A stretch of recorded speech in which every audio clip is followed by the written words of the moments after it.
Chapter of history کے معزز سامعین السلام علیکم دوستوں، میں ہوں طیب بشیر اور آپ چیپٹر آف ہسٹری میں دیکھ رہے ہیں تاریخ ہند کے سلسلہ کی ایپیسوڈ نمبر 96۔ 2 مئی 1947 کو ماؤنٹ بیٹن نے انتقال اقتدار کے متعلق اپنا پہلا منصوبہ دے کر لارڈ اسمے اور جارج ایبل کو انگلستان بھیجا۔ لارڈ اسمے نے یہ منصوبہ ذاتی طور پر لارڈ لیسٹویل کو پہنچایا، جو پیتھک لارنس کی جگہ وزیر ہند بنایا گیا تھا۔ اس منصوبے کی تفصیلات کسی کو معلوم نہیں، تاہم غالب اندازہ یہ ہے کہ اس میں ایک مضبوط مرکزی حکومت کے تحت 2 علیحدہ ڈومینینز کی تجویز تھی۔ ماؤنٹ بیٹن نے برطانوی حکومت سے یہ گزارش کی تھی کہ منظوری کی اطلاع 10 مئی تک بھیجی جائے تاکہ میں ہندوستانی رہنماؤں کے ساتھ گفت و شنید کر سکوں۔ دوستو، ویڈیو میں مزید آگے بڑھنے سے پہلے چیپٹر آف ہسٹری کو سبسکرائب کریں، اس ویڈیو کو لائک کریں اور بیل آئیکن پر ضرور کلک کریں۔ شکریہ۔ وائسرائے نے پنڈت نہرو اور وی پی منین کو دعوت دی کہ 8 مئی کو اس کے مہمان بن کر شملہ آئیں۔ چنانچہ یہ دونوں 8 مئی کو شملہ پہنچ کر وائسرائے ہاؤس میں ٹھہرے۔ اسی روز لارڈ اسمے لندن سے کیبنٹ کی طرف سے منظور کردہ تجاویز لے کر شملہ پہنچ گیا۔ برطانوی حکومت نے ابتدائی منصوبے میں چند تبدیلیاں کر دی تھیں، جن میں سے سب سے اہم تبدیلی یہ تھی کہ صوبے مل کر مختلف یونینز بنائیں اور ریاستیں ان میں اپنے محل وقوع کی بنا پر ملحق ہوتی جائیں۔ اس طرح ایک مرکزی حکومت کے ساتھ ہی ساتھ 2 علیحدہ حکومتوں کا تصور بھی ختم ہو گیا اور ملک کے 2 سے زیادہ حصوں میں منقسم ہونے کے امکانات موجود تھے۔ منین نے لکھا ہے کہ نہرو مکمل آزادی کے مطالبے کو پس پشت ڈال کر ڈومینین سٹیٹس پر رضامند ہو گئے تھے، کیونکہ میں نے انہیں یہ بات سمجھائی کہ اگر انتقال اقتدار ڈومینین کی بنا پر ہوا تو اس سے کانگریس کو ایک مضبوط مرکزی حکومت ہاتھ آئے گی، جس سے پاکستان کی نفی ہو جائے گی۔ جو ہی لارڈ اسمے ہندوستان پہنچا، ماؤنٹ بیٹن نے قائد اعظم لیاقت علی خان، نہرو، پٹیل اور بلدیو سنگھ کو 17 مئی کے دن نئی دلی میں ملاقات کی دعوت دی، لیکن اس نے انتہائی خیانت کاری سے کام لیتے ہوئے 10 مئی کو انگلستان سے آئے ہوئے منصوبے کا متن دکھا دیا۔ نہرو نے اس منصوبے کو پڑھا تو اس کا رد عمل نہایت شدید تھا۔ دوسری صبح اس نے وائسرائے کو شدید ناراضگی کا نوٹ بھیجا، جس میں لکھا تھا کہ وارث اقتدار کے طور پر انڈین یونین کے استرداد سے شروع کرتے ہوئے انہوں نے یعنی برطانوی حکومت نے کئی ایسی جانشین ریاستوں کی طرف سے دعوے طلب کیے ہیں جنہیں اپنی مرضی کے مطابق مل کر 2 یا 2 سے زیادہ ریاستیں بنانے کی اجازت دی گئی ہے۔ ان تجاویز کا ناگزیر نتیجہ یہ ہوگا کہ ہندوستان کی بلکانی یعنی چھوٹی چھوٹی وحدتوں میں تقسیم ہو جائے گی۔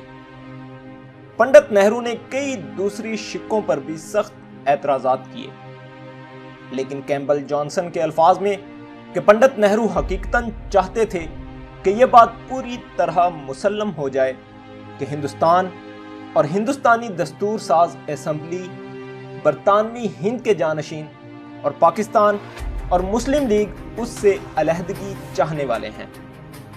نہرو کی اس تجویز سے ماؤنٹ بیٹن پریشان ہو گیا اور اس وقت اس نے وی پی منین سے مدد چاہی اور فوری طور پر اسے ایسا منصوبہ تیار کرنے کے لیے کہا کہ جو کانگریس اور مسلم لیگ دونوں کے لیے قابل قبول ہو سکے۔ منین تو اس قسم کا منصوبہ پہلے ہی تیار کر چکا تھا اور اس منصوبے میں اسے پٹیل کی پوری تائید اور نہرو کی رضامندی حاصل تھی۔ نئے منصوبے کے اہم نکات یہ تھے: نمبر 1، سیاسی رہنما اس طریقہ کار پر جو لوگوں کی مرضی متعین کرنے کے لیے کہ آیا ہندوستان کی تقسیم ہو یا نہیں متفق ہیں۔ نمبر 2، ایسی صورت میں کہ یہ فیصلہ کیا جائے کہ ہندوستان میں صرف ایک مرکزی ہیئت مقتدر ہو، اقتدار ڈومینین سٹیٹس کی بنیاد پر موجودہ دستور ساز اسمبلی کے سپرد کیا جائے۔ نمبر 3، ایسی صورت میں جب فیصلہ یہ ہو کہ ہندوستان میں 2 خود مختار مملکتیں ہوں، ہر ایک مملکت کی مرکزی حکومت اقتدار کو متعلقہ دستور ساز اسمبلی کی ذمہ داری پر سنبھالے اور یہ امر بھی ڈومینین سٹیٹس کی بنیاد پر سر انجام پائے۔ نمبر 4، ہر 2 صورت میں انتقال اقتدار 1935 کے گورنمنٹ آف انڈیا ایکٹ کی بنیاد پر ہو، جس میں ڈومینین سٹیٹس کی حیثیت سے ہم آہنگ کرنے کے لیے ترمیم کی جائے۔ نمبر 5، دونوں مملکتوں کا گورنر جنرل ایک ہی ہو اور موجودہ گورنر جنرل کا سرنو تقرر کیا جائے۔ نمبر 6، تقسیم کے حق میں فیصلہ ہونے کی صورت میں سرحدوں کو متعین کرنے کے لیے ایک کمیشن مقرر کیا جائے۔ نمبر 7، صوبوں کے گورنروں کا تقرر متعلقہ مرکزی حکومتوں کی سفارشات پر کیا جائے۔ نمبر 8، ایسی صورت میں کہ 2 مملکتیں وجود میں آئیں، ہندوستان کی مسلح افواج کو دونوں کے درمیان تقسیم کیا جائے۔ یونٹوں کی تقسیم بھرتی کی علاقائی بنیادوں کے مطابق ہو اور وہ متعلقہ حکومتوں کے تحت ہو۔ مخلوط یونٹوں کی صورت میں علیحدگی اور نئی تقسیم کا کام ایک کمیٹی کو تفویض کیا جائے جو فیلڈ مارشل اور دونوں مملکتوں کے چیف آف جنرل سٹاف پر مشتمل ہو، اور اس کمیٹی کی نگران ایک کونسل ہو جو گورنر جنرل اور دونوں مملکتوں کے وزرائے دفاع پر مشتمل ہو۔ جو ہی تقسیم افواج کا کام مکمل ہو جائے گا، یہ کونسل بھی خود بخود ختم ہو جائے گی۔ 30 مئی کو ماؤنٹ بیٹن برطانوی کابینہ کی منظور کردہ سکیم لے کر ہندوستان پہنچا اور اس نے 2 جون کی صبح کو 7 سیاسی رہنماؤں کا اجلاس بلایا۔ اس اجلاس میں ماؤنٹ بیٹن نے انتقال اقتدار کے پلان کی نقول ان لیڈروں میں تقسیم کی اور ان سے کہا کہ آپ مہربانی فرما کر اس پلان پر غور کر لیں اور شام تک بلکہ آدھی رات تک اپنی رضامندی سے مجھے مطلع کر دیں تاکہ برطانوی پارلیمنٹ ہندوستان کی آزادی کا قانون بنائے۔ پنڈت نہرو نے تو خیر فوراً ہی رضامندی کا اظہار کر دیا، کیونکہ پلان انہی کی مرضی کے مطابق تیار کیا گیا تھا۔ بلدیو سنگھ پنڈت نہرو کا دست آموز تھا، وہ اپنے گرو کی مطابقت سے کیسے انکار کر سکتا تھا۔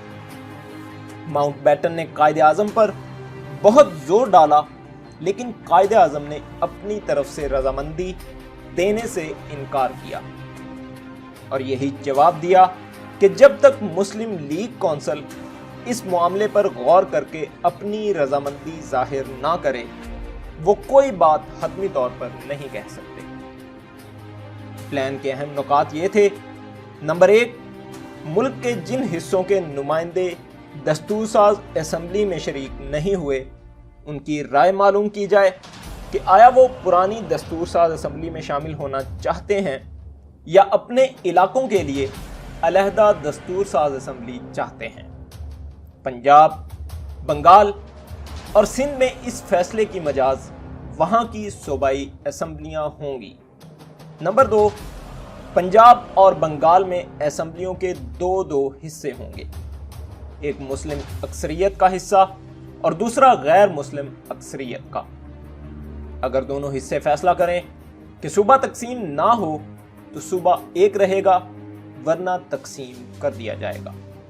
نمبر 3، پنجاب کی تقسیم کی صورت میں صوبہ سرحد میں استصواب رائے ہوگا کہ آیا وہ صوبہ پاکستان کے ساتھ الحاق کرے گا یا ہندوستان کے ساتھ؟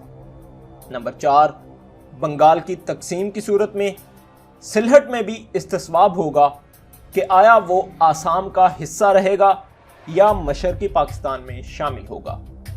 نمبر 5، تقسیم ملک کی صورت میں پاکستان کے لیے علیحدہ آئین ساز اسمبلی بنے گی جو پاکستان کا آئین مرتب کرے گی۔ نمبر 6، بلوچستان کے لوگوں کی مرضی کا تعین کرنے کے لیے بھی ذرائع اختیار کیے جائیں گے۔ یہ پلان یقیناً نہایت دانش مندانہ انداز سے تیار کیا گیا تھا اور اصولی حد تک اس میں انصاف سے کام لیا گیا تھا، اور اگر ماؤنٹ بیٹن اسکیم کو عملی جامہ پہناتے ہوئے بھی اصول پرستی اور انصاف پسندی کا دامن ہاتھ سے نہ جانے دیتا تو بھارت و پاکستان کی تاریخ میں اس کا نام سنہری حروف میں لکھا جاتا۔ لیکن افسوس کہ ایسا نہ ہوا۔